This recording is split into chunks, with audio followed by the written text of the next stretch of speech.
فلا هادي له ونشهد أن سيدنا ومولانا محمدا عبده ورسوله أما بعد فأعوذ بالله من الشيطان الرجيم بسم الله الرحمن الرحيم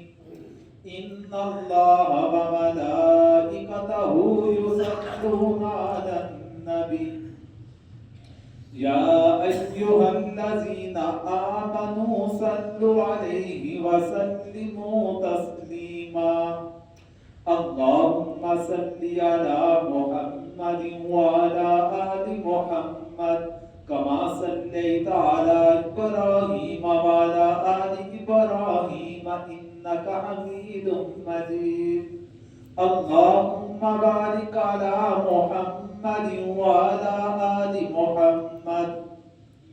كما باركت على إبراهيم وعلى آل إبراهيم إنك حميد مجيد صدق الله مولانا العظيم. میرے محترم سامعین گرامی، شعبان کا مہینہ چل رہا ہے. اسی مناسبت کے ساتھ شب برات پر بات کرنا چاہوں گا.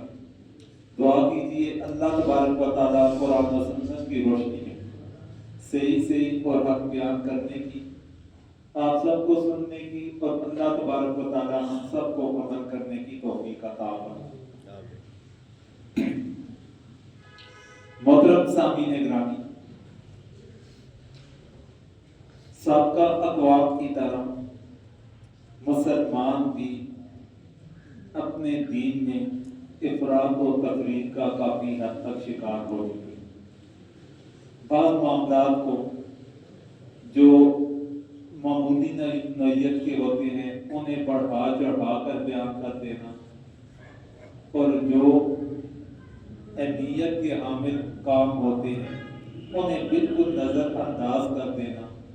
یہ سابقہ اقوام کا طرز عمل رہا. تو یہ عمل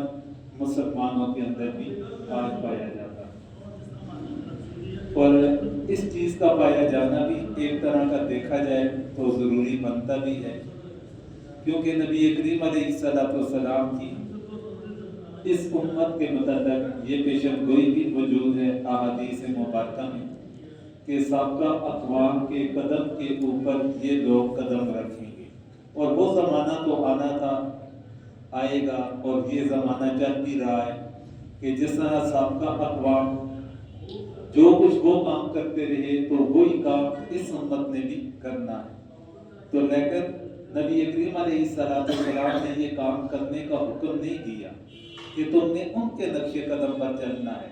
جس حد تک ممکن ہو سکے تو ان چیزوں سے اپنے آپ کو بچا کر قرآن و سنت کی طرف آنے کا حکم دیا، اور پھر فرمایا کہ انسان کی نجات قرآن و سنت ہی میں ہے،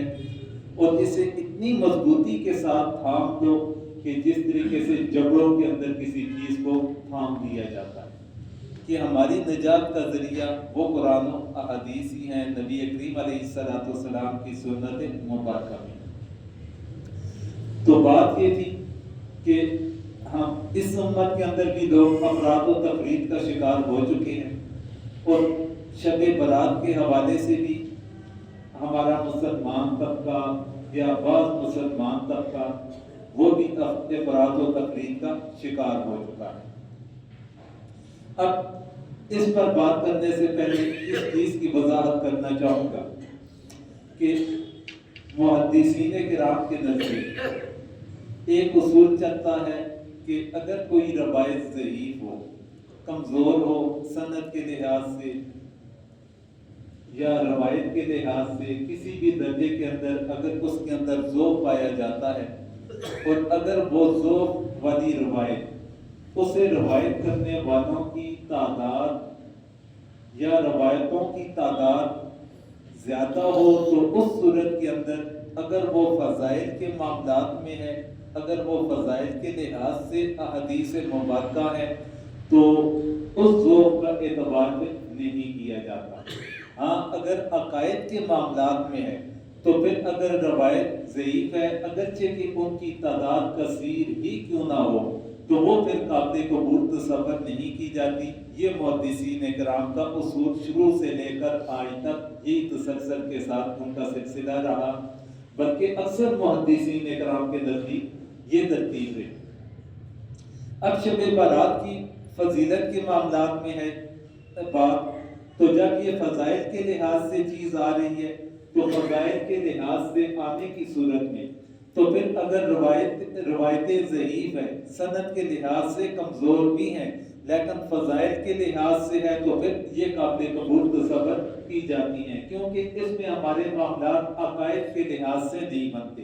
کوئی عقیدہ نظریہ یہ چیز نہیں بنتا، تو جس وجہ سے کمزور روایت بھی قابل قبول تصور کی جاتی ہے۔ یہی محدثین کرام کا سلسلہ رہا، تو اسی چیز کو مد نظر رکھتے ہوئے آپ کے سامنے بھی میں نے بات کرنی۔ اب شب برات کے معاملے میں، شب برات کے معاملے میں حضرت امام جلال الدین سیوطی رحمۃ اللہ علیہ نے انہوں نے اپنی کتاب الدر المنصور میں کافی روایات کو جمع کیا کہ جو شب برات کے لحاظ سے روایات تھی، ان تمام روایات کو انہوں نے اپنی ایک کتاب کے اندر یکجا کر لیا، تاکہ بعد میں آنے والے لوگوں کے لیے، اہل علم حضرات کے لیے، علماء کے لیے آسانی ہو جائے۔ انہوں نے اس کتاب میں ان تمام روایات کو جمع کیا، تو ان تمام روایات کو جمع کرنے کے بعد امام جلال الدین سیوطی رحمۃ اللہ علیہ بھی فرماتے ہیں کہ فضائل کے لحاظ سے دیکھا جائے تو یہ قابل قبول ہے۔ تو اسی طرح حضرت عائشہ صدیقہ رضی اللہ تعالی عنہ سے، حضرت ابو بکر صدیق رضی اللہ تعالی عنہ، حضرت علی رضی اللہ تعالی عنہ، ان جیسے جلیل القدر صحابہ کرام سے روایات شب برات کے فضائل کے اندر منقول ملتی ہیں۔ تو اب بات یہ ہے کہ آگے جا کر ان کی اسناد کے اندر کچھ نہ کچھ ذوق تو پیدا ہو جاتا ہے، لیکن فضائل کی میں نے پہلے وضاحت کر لی کہ فضائل کے اندر یہ چیزیں جس وقت روایات کی تعداد کثیر ہو تو پھر قابل قبول بن جاتی ہے، لیکن اس کے اندر بھی 3 قسم کے طبقات بن کے موجودہ دور میں بھی دیکھا جائے کہ 3 قسم کے طبقات ہمیں ملے شب برات کے حوالے سے۔ ایک طبقہ وہ انہوں نے یکسر شب برات کی فضیلت کو نظر انداز کر دیا، انہوں نے کہا کہ اس رات کی کوئی بھی فضیلت نہیں، انہوں نے بالکل اسے نظر انداز کر لیا۔ ایک طبقہ وہ ہے کہ جنہوں نے اس رات کی فضیلت کو بڑھا چڑھا کر بیان کر لیا، پھر مخصوص قسم کی عبادات اس رات کے ساتھ مخصوص کر لی گئی کہ اس انداز کے اندر تم نے نماز ادا کرنی ہے، اتنی رکعات تم نے نماز ادا کرنی ہے، فلاں رکعت کے اندر فلاں سورت کا اہتمام کرنا ہے، اتنی تعداد کے اندر فلاں سورت کو پڑھنا ہے، پھر اس رات کو چراغاں بھی کرنا ہے، اس رات کے اندر ٹولیوں کی صورت کے اندر، جمگٹھے کی صورت میں قبرستان بھی جانا ہے، مساجد کے اندر اکٹھے ہو کر عبادت بھی کرنی ہے۔ یعنی کہ ایک طبقے نے بالکل اسے نظر انداز کر لیا، ایک طبقے نے اسے بڑھا چڑھا کر بیان کر لیا، جبکہ اہل سنت والجماعت کا جو نظریہ ہے کہ وہ نبی کریم علیہ السلام کی سنت کا اہتمام کرنے والے، صحابہ کرام کے طرز عمل پر چلنے والے لوگ، انہوں نے یہ طریقہ کار اپنایا کہ جتنا احادیث مبارکہ سے ہمیں جو چیز مل رہی ہے اس چیز کو لے لیا جائے اور اس سے ہٹ کر اپنی طرف سے اہتمام کچھ بھی نہ کیا جائے۔ جتنا ہمیں احادیث مبارکہ سے جو کچھ ملتا ہے اسے قابل قبول تصور کر لیا جائے، اسے قبول کر لیا جائے، اور جو احادیث مبارکہ کے اندر ہمیں چیز نہیں ملتی اس چیز کو چھوڑ دیا جائے۔ اب احادیث مبارکہ کی طرف آتے ہیں۔ نبی کریم علیہ السلام نے اس رات کے معاملات میں ایک تو یہ ذکر فرمایا کہ اللہ تبارک و تعالیٰ کے ہاں یہ رحمت والی رات ہے، اللہ کی طرف سے رحمتوں کا نزول ہوتا ہے، اس میں کوئی بھی شک نہیں، اللہ تبارک و تعالیٰ کی طرف سے رحمتوں کا نزول ہوگا۔ پھر اللہ تبارک و تعالیٰ سے جو طلبگار ہوگا بخشش کا، اللہ تبارک و تعالیٰ اس کے لیے بخشش کا فیصلہ فرما دیتے ہیں، اور جو اللہ تبارک و تعالیٰ سے رحم کا طلبگار ہوگا تو اللہ تبارک و تعالیٰ اس کے اوپر رحمتوں کا نزول فرماتے ہیں۔ اللہ تبارک و تعالیٰ سے تو انسان سال کے کسی بھی دن، سال کی کسی بھی رات بخشش کا طلبگار ہوگا، اللہ تبارک و تعالیٰ اس انسان کی بخشش فرماتے ہیں۔ اللہ تبارک و تعالیٰ سے سال کے کسی بھی رات، کسی بھی دن، کسی بھی وقت رحمت کے نزول کا طلبگار ہوگا، اللہ تبارک و تعالیٰ اس پر رحمت کا نزول فرماتے ہیں۔ اللہ تبارک و تعالیٰ کی یہ شان نہیں کہ اللہ تبارک و تعالیٰ کی بارگاہ میں ایک انسان عاجزانہ انداز کے اندر اس کی بارگاہ میں اپنے ہاتھوں کو پھیلائے اور اللہ تبارک و تعالیٰ ان ہاتھوں کو خالی ہاتھ واپس لوٹا دے۔ یہ اللہ تبارک و تعالیٰ کی شان ہے۔ اللہ تعالیٰ خود فرماتے ہیں قرآن مجید، مجھ سے مانگو میں تمہیں عطا کروں۔ اور اللہ تبارک و تعالیٰ نے جو قرآن مجید پہ ذکر فرمایا کہ مجھ سے مانگو میں تجھے عطا کروں گا، اس میں کسی وقت کی، کسی رات کی، کسی دن کی اللہ تبارک و تعالیٰ نے قید نہیں لگائی کہ تم فلاں رات میں مجھ سے مانگو گے تو میں تجھے دوں گا، فلاں دن میں تم مجھ سے مانگو گے تو میں تمہیں دوں گا، فلاں وقت میں مجھ سے مانگو گے تو تب میں تمہیں دوں گا۔ اللہ تبارک و تعالیٰ نے عمومی طور پر ذکر فرمایا کہ جس وقت تم مجھ سے مانگو گے میں تجھے عطا کروں گا۔ تم مصیبت کے اندر پھنسو، مجھے پکارو، تجھے مصیبت سے میں نکالوں گا۔ تم کسی پریشانی میں مبتلا ہو، مجھ سے مانگو میں تمہاری پریشانی دور کروں گا۔ اللہ تبارک و تعالیٰ تو ہر وقت ایک انسان کی دعا کو دیکھتے ہیں کہ کس وقت یہ مجھے دل سے طلب کرے گا، میں اسے عطا کروں گا۔ اور یہ رات، یہ مخصوص اللہ تبارک و تعالیٰ نے فرما دی کہ جس طرح لیلۃ القدر ہے، اسی طرح شب برات ہے، کہ ان مخصوص راتوں کے اندر اللہ تبارک و تعالیٰ کثیر تعداد کے اندر لوگوں کے لیے بخشش کے ذرائع بنا دیتے ہیں۔ اسی کے متعلق نبی کریم علیہ السلام کا ارشاد مبارک بھی ہے کہ اللہ تبارک و تعالیٰ قبیلہ بنی کلب، ایک قبیلہ تھا مدینہ کے اندر رہنے والا، اس قبیلے کا نام قبیلہ بنی کلب تھا۔ تو اس قبیلے کی بکریاں کافی مشہور تھیں، اور ان کی جو بکریاں تھیں وہ گنے بالوں کے لحاظ سے مشہور تھیں، کہ ان کی بکریوں کے اوپر بالوں کی تعداد بہت زیادہ ہوا کرتی تھی، گنے بالوں والی ان لوگوں کے ہاں زیادہ بکریاں تھیں۔ تو نبی کریم علیہ السلام نے اس قبیلے کی طرف منسوب کرتے ہوئے فرمایا کہ ان کا اشارہ دیا کہ قبیلہ بنی کلب کی بکریوں کے اوپر جتنے بال ہیں اس سے زیادہ اللہ تبارک و تعالیٰ انسانوں کی بخشش فرماتے ہیں۔ اب ایک بکری کے جسم کے اوپر کتنے زیادہ بال ہوں گے، انہیں کون گنے گا؟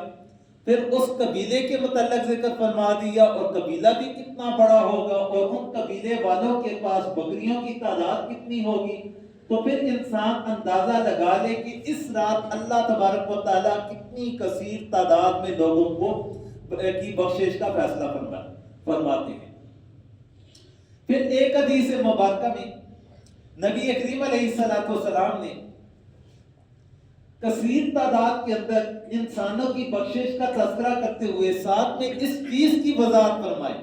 کہ اللہ تبارک و تعالیٰ کی بخشش سے کچھ لوگ محروم بھی رہیں گے،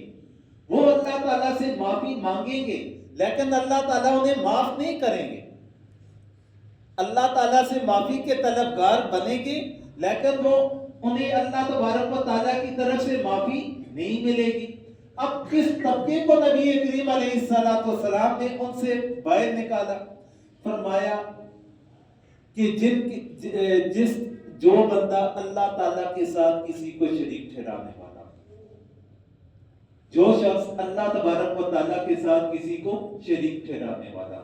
صرف زبان سے نہیں، عمل کے ذریعے سے اور دل کے ذریعے۔ صرف انسان زبان سے یہ کہہ دے میں تو اللہ تعالیٰ کے ساتھ کسی کو شریک نہیں ٹھہراتا، میں تو ایک اللہ تعالیٰ کی عبادت کرنے والا ہوں، لیکن اپنے عمل کے ذریعے سے، اپنے کردار کے ذریعے سے وہ اگر اللہ تعالیٰ کے ساتھ دوسروں کو شریک ٹھہرا رہا ہے، وہ عملاً تو مشرک بن گیا، اپنے کردار کے لحاظ سے تو وہ اللہ تعالیٰ کے ساتھ دوسروں کو شریک ٹھہرانے والا بن گیا. جب اپنے کردار کے لحاظ سے، عمل کے لحاظ سے یا اپنی زبان کے لحاظ سے اللہ تعالیٰ کے ساتھ کسی دوسرے کو شریک ٹھہرائے گا، ہاں وہ فعلی شرک ہو، عمل کے لحاظ سے ہو، قولی شرک ہو، زبان کے لحاظ سے ہو، کردار کے لحاظ سے ہو، کسی بھی درجے کے اندر شرک آئے گا، تو اللہ تبارک و تعالیٰ کے ساتھ اگر کوئی انسان کسی کو شریک ٹھہرائے گا تو اللہ تبارک و تعالیٰ اس کے بارے میں قرآن مجید کے اندر بھی ذکر فرماتے ہیں کہ ایسے بندے کی بخشش بھی نہیں کریں. اس کے علاوہ جو بندہ بھی ہوگا اگر وہ معافی کا طلبگار ہوگا، اللہ جسے چاہے تو معاف کرے. نبی کریم علیہ السلام نے بھی اس رات ایسے افراد کے متعلق ذکر فرمایا کہ ایسے افراد کو اللہ تعالیٰ معاف نہیں فرمائے. پھر اسی طرح نبی کریم علیہ السلام نے ایک موقع پر فرمایا کہ جنہیں مستثنا کیا گیا کہ جو بندے اپنی شلوار کو ٹخنوں سے نیچے رکھیں، ایسے افراد کو بھی اللہ تبارک و تعالیٰ معاف نہیں فرمائے. جن کی شلوار ٹخنوں کے نیچے رہے گی تو انہیں اللہ تبارک و تعالیٰ معاف نہیں فرمائیں گے. یہ کس چیز کی علامت ہے؟ ایک حدیث مبارکہ کے اندر اس چیز کی وضاحت بھی ہے کہ یہ غرور و تکبر کی علامت. ایک مرد کا شلوار کو ٹخنوں سے نیچے رکھنا یہ اس کے لیے غرور و تکبر کی علامت قرار دیا گیا. اور غرور و تکبر کے بارے میں بے شمار احادیث مبارکہ موجود ہے کہ اللہ تبارک و تعالیٰ ان سے کتنی نفرت کرتے ہیں. غرور و تکبر کرنے والوں سے اللہ تبارک و تعالیٰ کتنی نفرت کرتے ہیں. پھر ایسا بندہ، تو ایسے بندے کو اللہ تعالیٰ کہاں معاف فرمائے؟ یہ حدیث مبارکہ میں آتا ہے. اسی طرح کچھ اور گناہگاروں کے متعلق بھی احادیث مبارکہ کے اندر ہے، لیکن بڑے بڑے جو گناہ ہیں وہ تکبر ہے،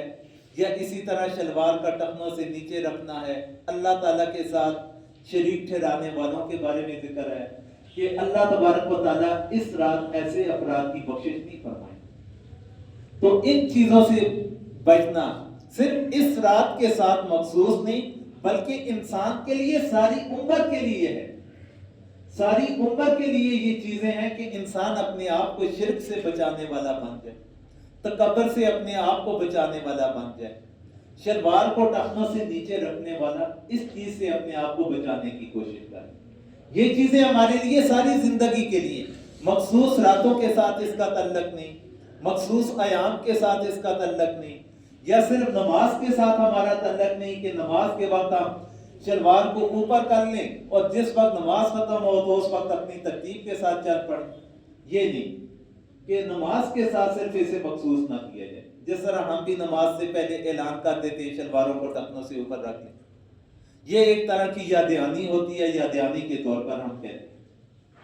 کہ بیعت بھی اور نماز کے علاوہ بھی ہمارا وہی معمول ہونا چاہیے کہ جو نبی کریم علیہ السلام کی سنت ہے. اور نبی کریم علیہ السلام کی سنت یہ صرف نماز کے ساتھ مخصوص نہیں بلکہ ہر وقت کے ساتھ ہے. ان کا ہر وقت کا یہ عمل رہا، وہ اپنے آپ کو تکبر سے بچانے والے تھے. تو اب اس رات میں ایک تو چیز یہ آگئی اس کے فضائل میں کہ اللہ تبارک و تعالیٰ کثیر تعداد میں مسلمانوں کو، کثیر تعداد میں انسانوں کو بخشش کا ان کے لیے فیصلہ فرماتے ہیں. پھر چند طبقات ہیں کہ جنہیں اللہ تبارک و تعالیٰ اس رات بھی معاف نہیں فرمائے. پھر ایک روایت میں آتا ہے کہ نبی کریم علیہ السلام حضرت عائشہ رضی اللہ تعالیٰ عنہ کے گھر میں تشریف فرما تھے. رات کا وقت تھا. حضرت عائشہ رضی اللہ تعالیٰ عنہ نے دیکھا نبی کریم علیہ السلام بستر پر. جس وقت تحقیق کی گئی، معلومات لی گئی، پتہ چلا نبی کریم علیہ السلام جنت البقیع تشریف لے واپس آئے. حضرت عائشہ نے پوچھا، نبی کریم علیہ السلام نے اس رات کی نسبت کے ساتھ ذکر فرمایا کہ میں وہاں پر تشریف لے گیا. اب ایک روایت یہ ملتی ہے کہ جس میں ایک دفعہ کا ذکر ہے کہ نبی کریم علیہ السلام یہ تشریف لے گئے تھے جنت البقیع یعنی قبرستان. تو اس پر فقہاء کرام فرماتے ہیں کہ مسلمان اگر شب برات میں قبرستان جانا چاہے تو اسے اپنا ہر 15 شعبان کو اپنا معمول نہ بنائے، کبھی چلا گیا کبھی نہ گیا، کبھی چلا گیا کبھی نہ گیا۔ اس ترتیب کے ساتھ انسان جا سکتا ہے، ایک دفعہ چلا گیا، دوسری دفعہ چھوڑ دیا، تیسری 2-3 دفعہ چلا گیا، 2-3 دفعہ چھوڑ دیا، لیکن اس پر معمول انسان نہ بنائے کہ جس حد تک ہمیں حدیث مبارکہ سے جو چیز ملتی ہے اس حد تک ہم قبول کریں۔ جب نبی کریم علیہ السلام کا ہر 15 شعبان کا یہ معمول نہ تھا، تو جب ان کا یہ معمول نہ تھا تو پھر ہمیں بھی وہ معمول نہیں بنانا چاہیے۔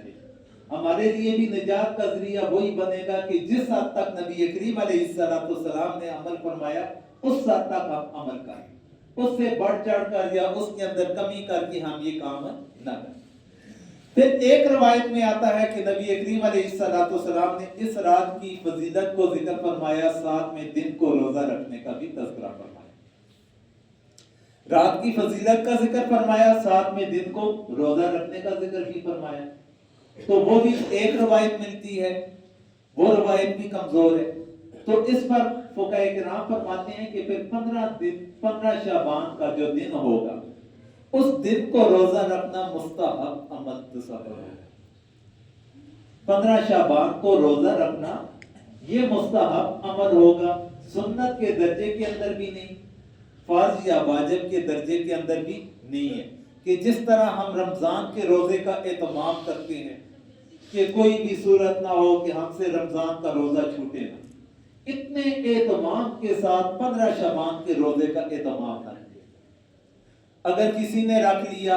باعث اجر ہوگا، ثواب کا ذریعہ ہوگا، اگر کسی نے نہ رکھا تو کسی قسم کا کوئی بھی گناہ نہ ہو۔ اگر کسی نے رکھ لیا تو اس کے لیے ثواب کا ذریعہ ہوگا، کیونکہ 15 شعبان ان 3 روزوں کے اندر بھی آتا ہے کہ جو نبی کریم علیہ السلام ہر مہینے 3 روزے رکھا کرتے تھے۔ ان 3 روزوں کے اندر بھی 15 کی تاریخ آتی ہے، اس لحاظ سے بھی دیکھا جائے تو یہ عمل ثابت بنتا ہے۔ اور 15 شعبان کی مناسبت سے دیکھا جائے، ایک روایت کے اندر ہمیں یہ چیز ملتی ہے، تو روایت تو کمزور ہے، فضائل کے لحاظ سے ہے، تو اس لیے اسے پھر فقہاء کرام فرماتے ہیں کہ یہ مستحب کے درجے کے اندر ہوگا، اس سے بڑھا چڑھا کر اسے بیان نہ کیا جائے، اور یا اس سے بڑھا چڑھا کر اس کا اہتمام نہ کیا جائے۔ اگر کسی نے 15 شعبان کا روزہ نہ رکھا، انسان اسے حقارت کی نظر سے دیکھے کہ 15 شعبان ہے، اس نے روزہ بھی نہیں رکھا۔ جس کا دل چاہتا ہے رکھ لے، جس کا دل نہیں چاہتا نہ رکھے، کوئی زور زبردستی جبر نہیں، کیونکہ جب شریعت نے اس کے اوپر زور زبردستی جبر نہیں رکھا تو پھر ہم کون آئے کہ اس کے اوپر جبر کرنے والے اور اس حد تک ہم اہتمام کرنے والے۔ تو 15 شعبان کے لحاظ سے کہ دن کے وقت روزے کا حکم مستحب کے درجے کے اندر ہوگا، رات کے وقت جو عبادات ہیں وہ بھی مستحب کے درجے کے اندر ہے۔ 15 شعبان کی رات کو جو عبادت کی جائے گی اسے بھی فقہاء کرام فرماتے ہیں کہ مستحب کے درجے کے اندر رکھا جائے، مستحب سے بڑھا چڑھا کر اسے بیان نہ کیا جائے، یا اس کے لیے کوئی مخصوص طریقہ کار وضع نہ کیا جائے۔ اور اس رات کو چراغاں کرنا، بدعات کرنا، یا ٹولیوں کی شکل کے اندر قبرستان کی طرف جانا، نعرے بازی کرنا، یا مخصوص قسم کے گھروں کے اندر کھانے تیار کرنا، کوئی حلوہ تیار کر رہا ہے، کوئی دال مسور تیار کر رہا ہے، کوئی چاول تیار کر رہا ہے، کوئی کیا کسی نے اپنا کام شروع کر رکھا ہے۔ ہم یہ گھروں کے اندر اہتمام کرنے کی بجائے ہم اپنی یہ سوچ بنائیں کہ جو چیز شریعت کے اندر ثابت نہیں اس کے اوپر اگر ہم اتنا خرچہ کریں گے، چراغاں کریں گے، 5-6 ہزار پہ ہم اسے چراغاں کرنے والوں کو دے دیں گے، وہی 5-6 ہزار پہ اٹھا کر اپنا اگر کوئی بھتیجا ہے، بھائی ہے، چاچا کا بیٹا ہے، اپنا کوئی قریبی رشتہ دار ہے، وہ غریب ہے، اسے کیوں نہ دے دیں؟ اسے 5-6 ہزار پہ دیں گے، اس کا ہفتہ 10 دن تو گھر کا خرچہ بھی چل جائے گا، ہم اسے کیوں نہ دے دیں؟ ادھر ہم نے اڑانا ہے اور ایسے راستے میں اڑانا ہے کہ جس کا ثواب نہیں بلکہ وہ الٹا ہمارے لیے عذاب بھی بن رہا ہے، اس سے ہم کسی اچھے راستے میں کیوں نہ خرچ کریں؟ اپنے کسی قریبی رشتہ دار جو غریب ہے اسے دے دیں، اس کے گھر کے اندر کچھ راشن اسے ڈال کر دے دیں، اپنے پڑوس کے اندر کوئی غریب ہے اس کے حوالے کر لیں، مساجد ہیں، مدارس ہیں، وہاں پر ہم خرچہ کر لیں کہ جہاں پر ہمارے لیے یہ چیز ایک صدقہ جاریہ بھی بنے گا۔ ہم ان راستوں پر خرچ نہیں کرتے کہ جو ہمارے لیے صدقہ جاریہ کے ذرائع ہیں، اور ایسے راستوں پر ہم بڑی خوشی کے ساتھ، دلیری کے ساتھ خرچ کریں گے کہ جو ہمارے لیے عذاب کا ذریعہ بنتا ہے۔ ایسے راستوں پر خرچ کرنے سے اپنے آپ کو بچائیں۔ جو شریعت اسلامیہ نے ہمیں راستے بتائے، ان راستوں کے اوپر خرچ کریں۔ نبی کریم علیہ السلام نے ہمیں مخصوص طریقہ کار بتلا دیا، راستہ بتلا دیا، کن راستوں پر خرچ کرنا ہے، کن طریقہ کار کے ساتھ خرچ کرنا ہے، کن افراد کے اوپر خرچ کرنا ہے۔ تو آخر میں اتنی بات کرنا چاہوں گا کہ شب برات، ہاں وہ رات ہو یا دن ہو، رات کی عبادات ہوں یا دن کی عبادات ہوں، تو اس میں یہ مستحب کے درجے تک ہے۔ مستحب سے بڑھا چڑھا کر انسان کوئی بھی عمل نہ کرے، ایک تو یہ ہے۔ پھر رات کے وقت انسان اللہ تبارک و تعالیٰ کی جس حد تک آسانی کے ساتھ ممکن ہو سکے عبادت کرے، اللہ تعالیٰ سے معافی کا طلبگار بنے، اور دن کے وقت اگر آسانی کے ساتھ روزہ رکھ سکتا ہے تو رکھ لے، اور اپنے اوپر جبر کر کے اور کوئی مخصوص طریقہ کار کے مطابق کسی قسم کی عبادت کا اہتمام نہ کیا جائے۔ کسی قسم کا مخصوص طریقہ کار کے ساتھ عبادت کرنا شریعت کے اندر جب ثابت نہیں، تو ہم لوگوں کی باتوں کے اندر آ کر یا جو حالات کی باتوں میں آ کر مخصوص انداز کے اندر عبادت کو نہ اپنائیں، بلکہ شریعت اسلامیہ کو اپنانے والے بنیں۔ دعا کریں جو کچھ ہم نے سنایا، یا اللہ ہم سب کو سمجھنے کی توفیق عطا فرما، یا اللہ ہم سب کو عمل کرنے کی توفیق عطا فرما، یا اللہ جتنے بھی مسلمان بیمار ہیں سب کو صحت کاملہ عطا فرما، یا اللہ جتنے بھی صاحب ایمان اس دنیا سے رخصت ہوئے یا اللہ سب کی مغفرت فرما۔ وصلی اللہ تعالی علی خیر خلق محمد وعلی آلہ واصحابہ اجمعین برحمتک۔